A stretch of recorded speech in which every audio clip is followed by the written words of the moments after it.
Today's episode is brought to you by Blue Nile. Make your moments sparkle with jewelry from BlueNile.com. And going on now is the Blue Nile anniversary sale. Save up to 40% on classic fine jewelry pieces and 25% off on engagement ring settings. Shop stress-free and find your forever piece. Go to BlueNile.com. And hello, baseball fans, and welcome to the Locked On MLB, Locked On Diamondbacks crossover. It must be Monday with Millard. I am your host, Paul Francis Sullivan. Please call me Sully right over there. That's Millard Thomas. He is the host of Locked On Diamondbacks. So we get together every week to chat about baseball and the state of the game. And man, oh man, it is the mid-season part of the year, and we're going to reflect. We're going to reflect on who we think should win certain awards. We're going to reflect on who is going to surprise us this October. And we are going to reflect on the fate of one of the game's great superstars who's playing in a lineup so thin that Millard and I could be platoon. We could platoon it. We wouldn't start, but we would platoon. Hey Millard, where do people find you on the social media? Hey, just follow me on Twitter, personal account @CreatorThomas24. And if you want to follow the show account, just look up Locked On Diamondbacks on both Twitter and Instagram. Just type it in that little search bar. I'm sure you can find the podcast handle. And you can find us at Locked On MLB Pods at both Twitter and Instagram. Look down there. That's my handle. Sully Baseball on Twitter, Sully Baseball Podcast on Instagram. So if you listen, the show I did just prior to this, I recapped the games that happened over the weekend and the fact that you know how I said it's never the wrong time in the year to win a week's worth of games. Oh, yeah. Favorite phrase you got. Well, it's never the wrong time of the year to win 2 weeks worth of games. That's what the Seattle Mariners wound up doing. And, the Baltimore Orioles, too, even though they lost the final game there to Tampa, finishing the season at even 500. Man, that is quite a turn of events in Baltimore.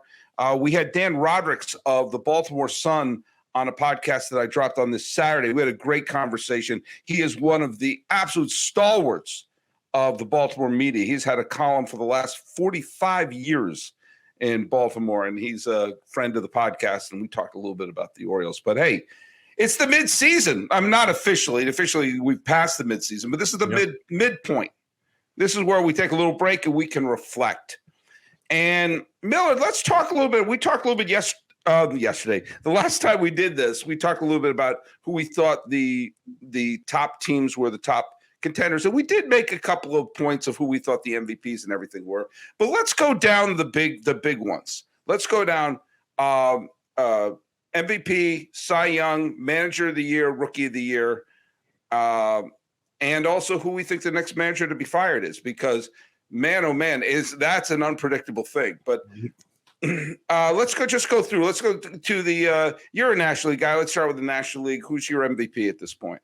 Okay, my MVP, I got down my 3 finalists here. I'll start from the bottom. Number 3, I got Pete Alonso of the New York Mets. He's been a major impact slugger in the middle of the lineup. The power he's able to display for the Mets this season has been really impactful this season. He's been incredible for them once again, and he's looked to be back to that maybe rookie Pete Alonso when he hit the 50-plus home runs, because he was still great as a sophomore, but it felt like he took a step back a little bit. I think he's back to being that superstar first baseman. I think he's entrenched himself heavily in the MVP conversation. So he's number 3 right now for me from the New York Mets.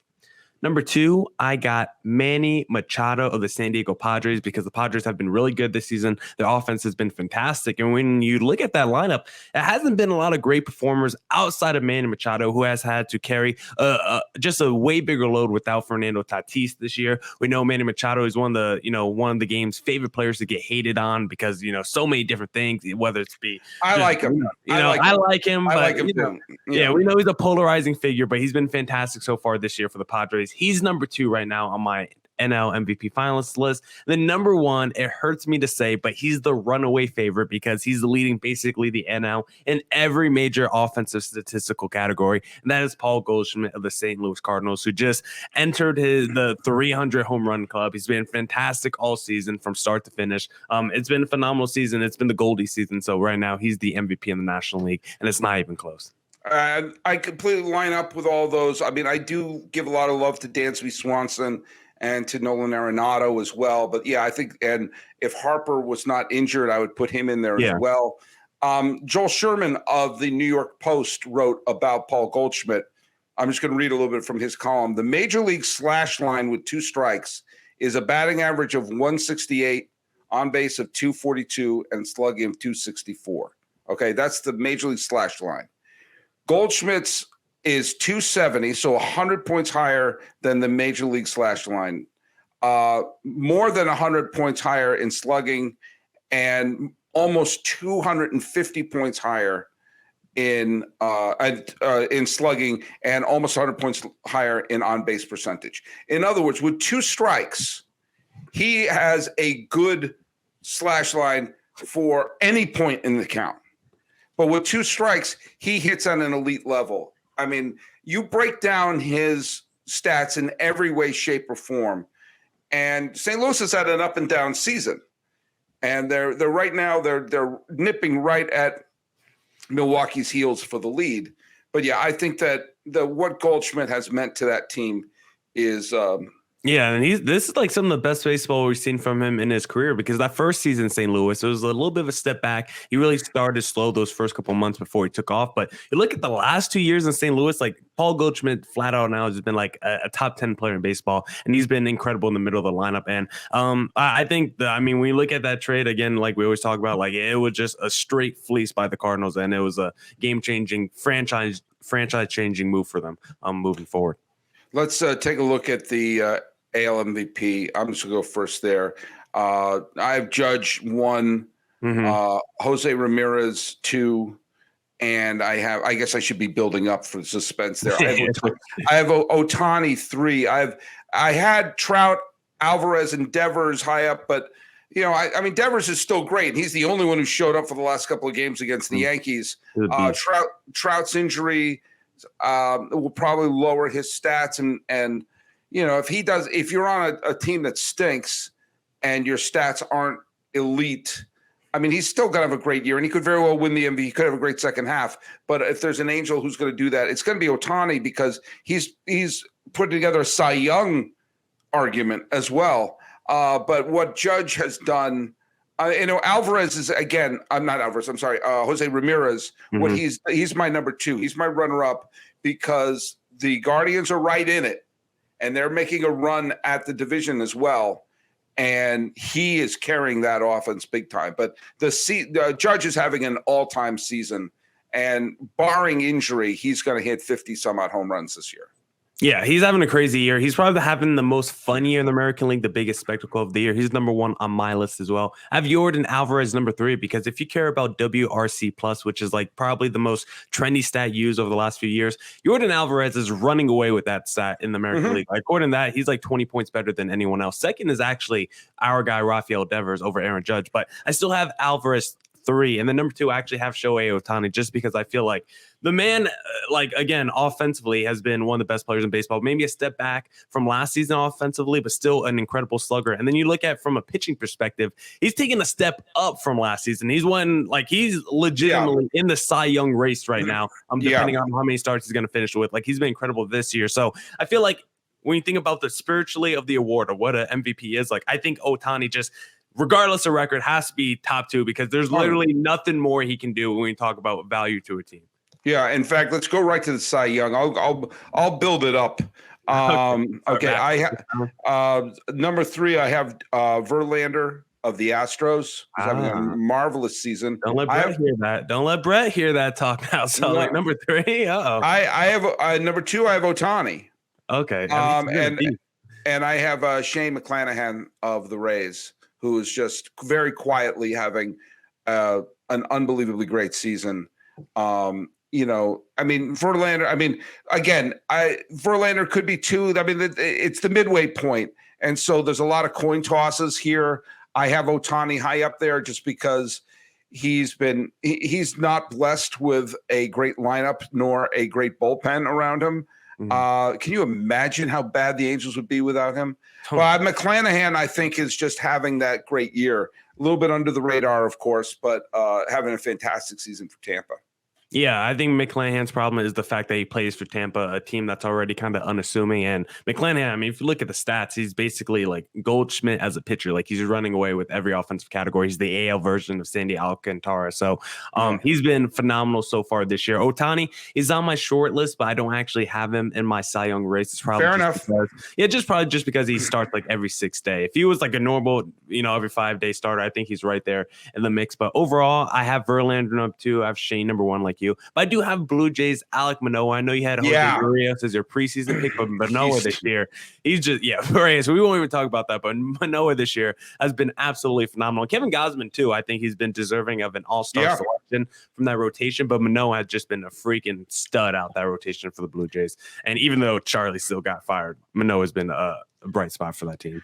Well, and also let's give shout outs to 2 other pitchers who are kind of a little bit under the radar right now, but Framber Valdez of the Astros and Martin Perez of the Texas Rangers are both having very, very good seasons. Martin Perez is absolutely startling. So I don't know if Martin Perez is going to make the top 10 Cy Young, but it's worth shouting out when you have someone who is having a legit all-star season like that kind of catch you off guard. I think you hinted at the NL Cy Young. I'm going to throw mine. And again, there's a bunch of names for 2nd or 3rd place. I know. I think it's a little tougher than the American League this year for Cy. Well, I think the top spot's pretty easy. The top spot's easy. After that, like you said, there's a rotation which I would have no problem. I have Corbin Burns 3. I have Max Fried of Atlanta 2, I have Alcantara of the Marlins at the top. But Gonsolin or Zach Wheeler, I mean, there's a bunch of other ones that could be up there, and even Kershaw. I mean, a lot of these pitchers are having unbelievably great years, but Alcantara with the Marlins, he's running away with it, in my opinion. Yeah, I got Sandy 1, 2. I got Burns number 2 for me, and then I actually have Carlos Rondon number 3 on my list, who was almost not even made the All-Star team if it wasn't for injury, and he's number 3 on my Cy Young list because he's been phenomenal when it comes to strikeouts, run prevention this year for the Giants, and with Kevin Gausman leaving, like we know Rondon has had like a kind of a checkered history when it comes to injuries and stuff, but he's been healthy and he's been worth that contract, which was the value at the time of the offseason. So that was a huge pickup for the Giants. Yeah. I mean, again, I have no problem with any of those. I would have no problem with the cluster of pitchers from 2 to 5 in the vote. It's just the vote at number 1 is, to me, pretty. It's running. It's pretty clear. Okay, let's go to a really tough one right now.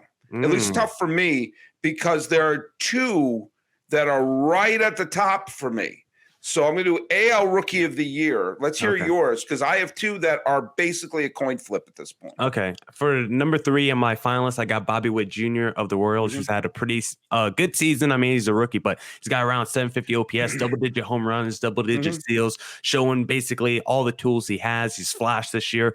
Basically what you want from a high-ranking prospect rookie. Bobby Witt Jr., who's super young. He's shown you everything you would want as a Royals fan. So he's number 3. Number 2 is Jeremy Pena, who I really didn't know who he was entering the season, but he's just been good from start to finish with a high average, can hit for power, can steal some bases as well. He's been the perfect Carlos Correa replacement over there in Houston. So I like Pena. He's number 2 on my Rookie of the Year list. And then I think number 1, it's kind of right now kind of run away because Julio Rodriguez of the Seattle Mariners, a catalyst on that offensive side of the ball for a Mariners team that is streaking right now, double-digit home runs. He's got like 20+ steals, and he's going to the All-Star game as a rookie as well, 800+ OPS. Julio Rodriguez might be the next Ken Griffey Jr. That's very high praise, but he's definitely looks like he could be a multi-time All-Star, maybe a potentially future Hall of Fame, but probably not as good as the kid. But if he gets 80% there, you're going to be pretty happy as a Mariner. Hey, it's 60% is pretty good. Yeah. You and I have the exact same, but I have Pena. Okay, I have Witt Jr. number 3. He's a fine player, and he's having a good rookie year. I have Pena 2 and Rodriguez 1. I'll tell you why I have mine so close. Just by pure numbers, Rodriguez is the pick. I mean, and also by the fact that right around the time he started catching fire, the Mariners caught fire too.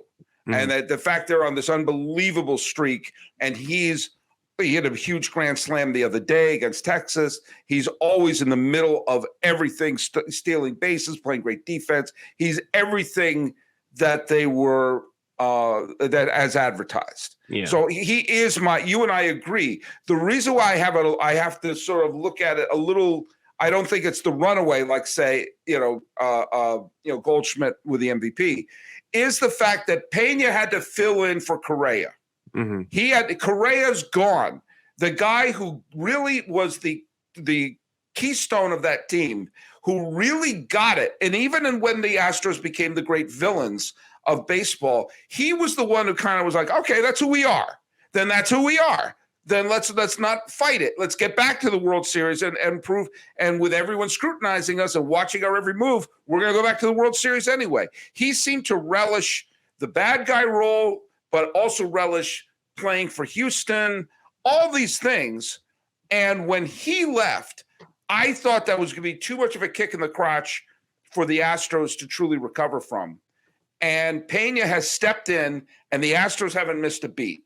And I know that's maybe a little subjective, but I really think the fact that he had that burden and that he's played so well, I have to give him a ton of credit. Rodriguez is still my pick, but I don't want to overlook what Pena has done for the Astros for this season. No, it's been tough. I mean, when you talk about shoes to fill, like Carlos Correa was a face of that franchise. He was homegrown, a heartbeat of the lineup, great defensive player, was one of the clutchest postseason players that team has had. And for Pena to immediately step in from day one and just have immediate success and basically look like a replica version of Carlos Correa at the shortstop position has been a revelation for Houston. But speaking of Julio Rodriguez, one thing, if I had to grade it on the curve for him, like, the pressure coming into the season after watching Jarred Kelenic, I think the previous season as a high-ranking rookie really struggled. I think that could have put some unnecessary pressure maybe on Julio Rodriguez. Maybe like, can I really do this after seeing the top guys struggle last year? And the fact that he's able to step up to the moment and actually exceed expectations so far as a rookie after seeing the way Jarred Kelenic has struggled, I think the contrast there between those two players has been a really interesting storyline to follow from the Seattle Mariners this year. No, I don't. I'm not taking anything away from Rodriguez. Having a wonderful year. Yeah, I just want to make that point. Okay, quickly, let's go to the NL Rookie of the Year. This one also has I don't know. There's a couple of really good ones in there. My number 3 is Spencer Strider, who is pitching very well for the Atlanta Braves, giving them that depth they need in the rotation. Especially, they're trying to make a run at it, and they're making a run at the Mets, who they lost on Sunday, but that seems like the first time they've lost in a month.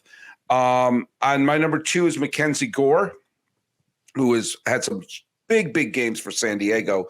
But I have Michael Harris II from Atlanta, who, he's had a great defensive center field, has allowed them to play Acuna elsewhere, and to give them that depth in the outfield. And, basically when he was called up, the Braves have been the best team in baseball. If you look at I mean, I hate to use terms like it, but like I do the same thing with Rodriguez. When Rodriguez stepped in and really started catching fire, the Mariners can't be stopped. When Harris really started injecting himself into the lineup, the Braves have looked like the defending World Series champions. So I have Harris as my leader, but if Mackenzie Gore has a great second half, he could definitely take it too. Yeah, Mackenzie Gore started really hot when he first came up. He's cooled off a little bit, but I think that's still. He had a great game the other day, though. He had a very good game the other day. I won't disagree with any of what you said so far. I think for my number 3, I'm projecting a little bit of where I think he's going to finish in the standings, and it's also a little bit of a homer pick, I'll admit, but I'm putting Alek Thomas number 3, who's been a pretty good rookie so far this year. Maybe you could say someone like Mackenzie Gore's been a little bit better this year than him, but since Alek Thomas has been called up, the D-backs defense has really taken off. What he's been able to do in center field, he's been robbing home run catches, making full out diving plays. Like he's saved so many runs for the D-backs this year so far. defensively in center field, and he's also a great table setter at the top of the lineup. I like Alec Thomas a lot. He's that number 3 for me. Number 2 is the guy who you mentioned, Michael Harris of the Atlanta Braves, who has been really good. Like you said, catalyst since he's been called up. And then number 1 for me, I actually have Spencer Strider. And that's really interesting when you look at this Braves team because they're coming off the World Series and now they're going to have potentially 2 guys in like the top 3 of the Rookie of the Year voting. Like that's what you want to see as a World Series contender. Like you're going to be able to spend money in the offseason and call up homegrown guys to just keep churning and churning the wheel. Like that's what you want to see as a franchise. That's how you build consistent success. All right. Well, let's go to Manager of the Year. Right now, my number 3 is Scott Service, based on the turnaround the Mariners did.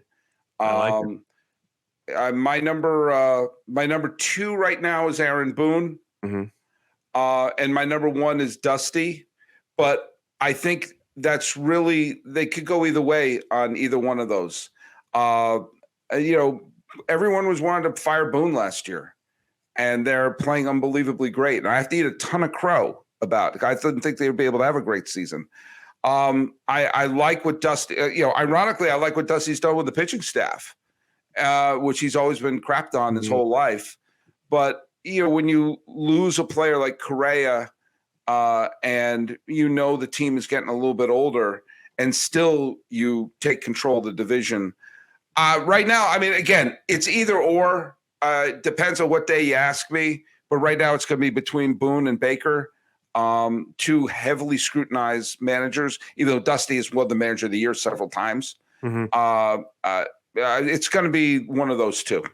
Yeah, Boone, his team is, of course, having a great season, but he's an honorable mention for me just because he's Aaron Boone, and it's all a facade with what he's doing up there in New York. So he's an honorable mention for me. Having a great season, though. But number 3, I'm going to agree, Scott Service of the Mariners for what he's done this year. Yeah, the first half of the year might not have been the best for the Mariners, but how about that second half? How about that 14-game winning streak? They're basically the anti-LA Angels with how they've been able to turn it around. So proud of you guys, Mariners. Number 2, I actually have the Twins manager, Rocco Baldelli, just because I'd still look at that Twins roster. I'm not very impressed, but somehow they're winning games and the rotation has just been serviceable. The offense has done enough, and Baldelli has been able to keep that team together. So I respect what he's been able to do for a team that I don't love, but they're winning games. So he's my number 2 manager. And the number 1, like you said, Dusty Baker. I mean, the Astros are just a team with so much baggage. I mean, you just got to manage so much from an outside perspective when it comes to that Astros team. And then you have Carlos Correa leaving. You got guys like Verlander coming back into the rotation, guys like Lance McCullers out for the season. Just a lot of moving parts for Dusty Baker. He's able to manage all those moving parts. And the Astros, I mean, we feel like the Yankees are the runaway team in the American League, but there's like a 2-game difference between both of those teams. Yeah. I mean, the run differential is a lot bigger for the Yankees, but in terms of production on the field, both of those teams are a lot closer than what people, I think, realize when you talk about them National League. So Dusty Baker is my number 1 for Manager of the Year right now in the American League. And the National League, who do you have?